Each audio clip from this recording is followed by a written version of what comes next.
Screening leads is an important aspect of business health. If you take every client that comes your way, your day-to-day will be no different than slaving away at a company with a boss you don't like. By first screening prospects, you allow yourself a process from inquiry to signed proposal that achieves consistent results. Without it, you're left consistently shifting to how you do things based on any lead that comes your way. Screening a lead begins with you valuing yourself and the work you do, even if you've only been doing this for a small amount of time. I'm certain you have more knowledge about your craft than potential clients, and that should be valued. There are three main reasons someone wouldn't screen leads, and all of them point to undervaluing oneself. First, they're afraid that they're asking too much and the potential lead will be scared off by too many preliminary questions. People love talking about themselves and their projects.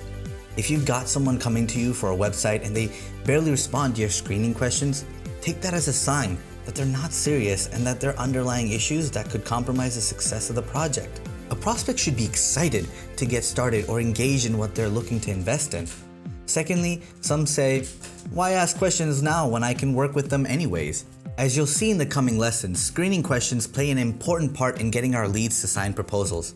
So even if this is your dream client, the process is still vital to converting, as you'll be gathering the language and information to sell them on why you're the best fit.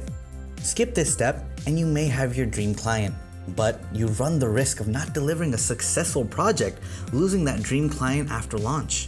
Lastly, many believe screening questions can be irrelevant until the prospect signs on to be a client. This depends on what questions you're asking. Asking the right questions is the key to making screening leads work. In the next two lessons, we'll go over common questions that may seem irrelevant to prospects before they're officially clients. However, these questions lead to winning proposals. The first interaction, your screening process, will typically come through a contact form.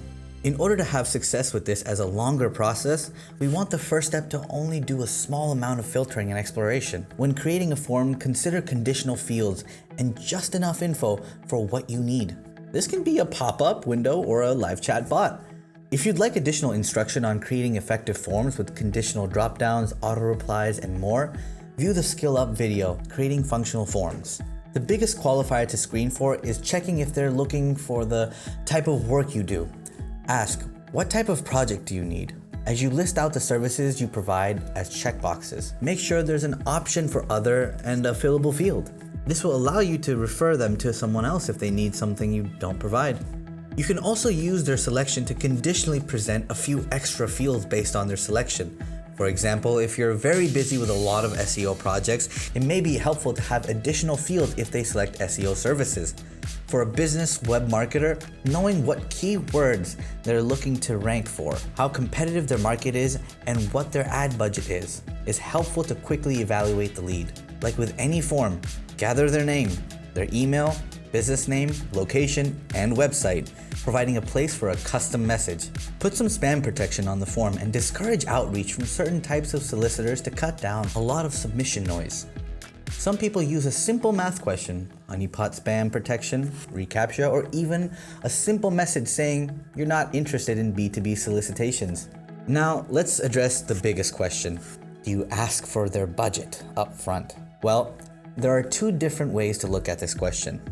In this initial outreach, some find it helpful not to make the form too restrictive in asking about budget or project details. In the next lesson, we'll talk about the second screening step to gathering precisely this information. For an initial outreach, keep a low barrier to entry to gather an interested lead so that you can make sure that they're in the right place. This approach works well for those who need more leads and more work. By reserving the budget question for our second screening step, the topic of cost becomes more conversation than a lead deal breaker, as prospects may not be as forthcoming initially. However, if you're busy and budget is a big deal breaker, you could have a drop-down menu that forces them to select a range. This way, there's an opportunity for the prospect to not have an exact figure, but to give you a ballpark of what they're thinking. If you're somewhere in the middle, like wanting to know the budget initially, but don't want to be too restrictive on range, you could have a fillable text field allowing them to specify a number or even, I don't know. Often leads have no idea how much websites cost. Even if they have a budget for marketing, they may not be as forthcoming initially on how big that is. This initial contact form becomes a way to screen leads without asking too much information and allowing you to decide how to respond. For this inquiry stage, response time is critical. For that moment, the lead reaches out to you, you are at the top of their mind. The sooner you get back to them, the better. When the email comes in, you're now able to determine if this is a project you can take on right now, or even navigate to their business site to see how it's been designed and the potential size of the project. You won't be rejecting many leads on this level of contact screening, but it will allow you to redirect leads that are not a right fit or request a service that you don't provide.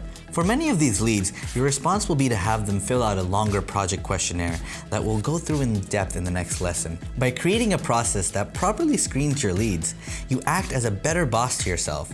Additionally, this mindset will lead to developing a process that produces a successful proposal as you gather what you need to win the job.